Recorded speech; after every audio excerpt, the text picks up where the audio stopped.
தமிழ்நாட்டில் முன்னாள் முதலமைச்சரும் இன்னாள் முதலமைச்சரும் 23ஆம் புலிகேசி படத்தை 2 பேரும் நல்லா பார்த்துட்டே இருக்கிறாங்கன்னு தோணுது. இந்த வெள்ளைக்கொடிலாம் ஏந்திட்டு இருக்கிறத பயன்படுத்தினதுலேருந்து அப்படி தான் நான் புரிஞ்சுக்கிறேன். ஆனால் அதை தாண்டி அரசியலுக்கு வரும்போது இப்போ இன்றைக்கி நான் போகிற போது தமிழ்நாட்டின் மாண்புமிகு முதலமைச்சர் என்ன சொல்கிறாங்க, நான் உரிமை கொடி ஏந்தி போகிறவன், அதனால் அண்ணா காலத்திலிருந்து கலைஞர் அவர்கள் கரம் பிடித்து நான் அரசியலுக்கு வந்தவன், எல்லாமே கரெக்டு. அப்போ இந்த கலந்துக்கிறாத அப்பையெல்லாம் நீங்கள் அண்ணா கரம் பிடிக்கலை, கொள்கை வழி அண்ணா கொள்கை வழி வரலை, கலைஞர் கரத்தை மறந்துட்டீங்க, அது மாதிரி உரிமை கொடியை இழந்துட்டீங்க, கரெக்டா? அப்படின்னா அதுக்கு அதான அர்த்தம். இப்போ டெல்லிக்கு போகிற போது இந்த இது நீங்கள் விளக்கம் சொல்லுகிறீங்கன்னா அதுக்கு அதுதான் பொருள். ஆனால் தமிழ்நாட்டை பொறுத்தளவில் மாநில திட்டக்குழுவினுடைய உறுப்பினர் திரு ஜெயரஞ்சன் அவர்கள் பேசியது என்னன்னு கேட்டிங்கன்னா, என்னங்க அந்த நிதி ஆயோக்கு என்னங்க 10 பைசா பிரயோஜனம் இல்லாதது, அதுக்கு போய் என்னங்க நடக்க போகுது அப்போது அப்படின்னு சொல்லிட்டு தான் இது வரைக்கும் நீங்கள் கலந்துக்கிறாம இருக்கீங்க. அந்த 10 பைசா பிரயோஜனமாகாததுக்கு ஏன் இப்போ மாநில முதலமைச்சர் போகிறார்? இது ஒன்று.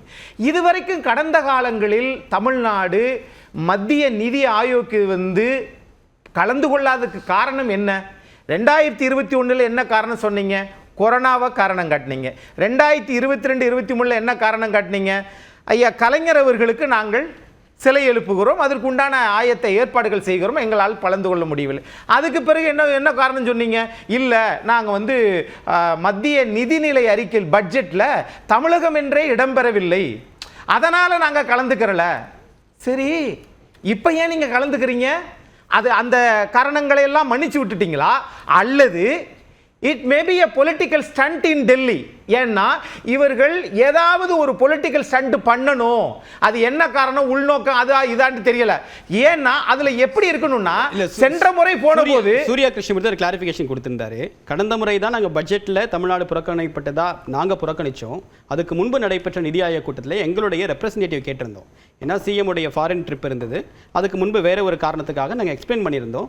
எங்களுடைய ரெப்ரசன்டேஷன் அவங்க ஏற்றுக்கல, அதனால தான் தவிர்க்க வேண்டிய நிலை ஏற்பட்டுச்சு அப்படின்னு சொல்கிறேன். அப்போ முதலமைச்சர் வெளிநாட்டுக்கு பயணம் போன போது முதலீடுகளை ஈர்ப்பதற்காக போவதற்கு நாம் அக்கறை செலுத்தினோம். இந்திய நாட்டினுடைய நிதி ஆயோக்கை நாம கண்டுகொள்ளல, கரெக்டா? அப்படின்னா ரெப்ரசன்டேட்டிவ் கேட்டிருக்க வேண்டிய அவசியமே இல்லையே. அவங்க கேட்டாங்களே, அதுக்கு அதான அர்த்தம். இல்ல கேட்ட அனுமதி அர்த்தம் இல்ல கேட்ட அனுமதி மறுத்தது யாரு? இந்த 4 ஆண்டு காலம் கேட்காம இருந்தாங்கன்னா சரி, கேட்ட அனுமதி மறுத்ததுன்றது யாரு?